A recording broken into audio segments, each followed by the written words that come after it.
Greetings, welcome to another AfroScot podcast.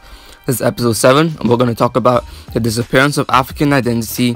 And now this is about yourself.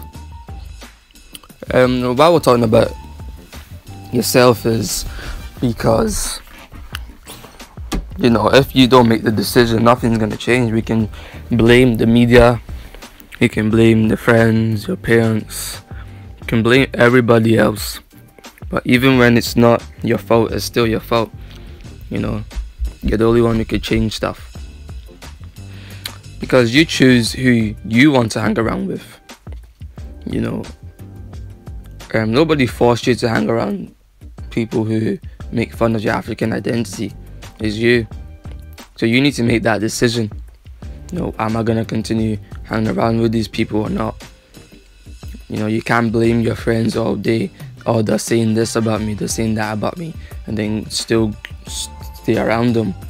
Gain some self-respect and go spend some time around people who encourage your African identity, rather even if they're Scottish or African, and you choose to conform too. It's your decision to want to be like everybody else, following the crowd. If they jump off a cliff, you jump off a cliff.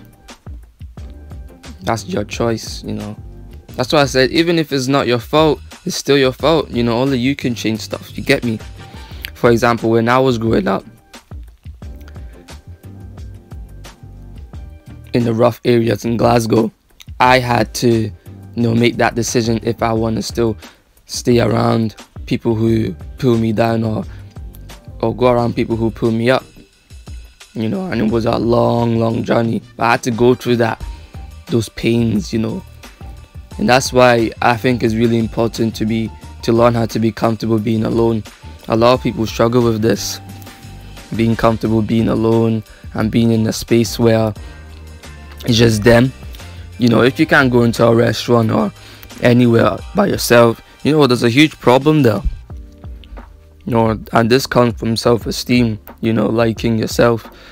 If you don't like yourself enough, and I don't mean being too into yourself, narcissism, I'm not saying that.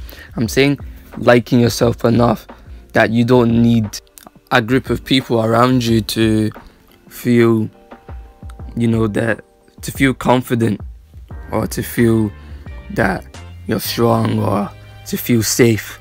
If you can feel safe by yourself, that's great, because now it allows you to easily make a decision on whether you want to spend time with a certain group of people or not.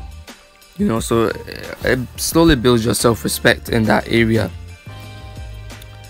And also, you need to start talking positively about your African identity. A lot of people don't research into the African identity. Research about politics, all the politics that was going on in the 20th century, even before that.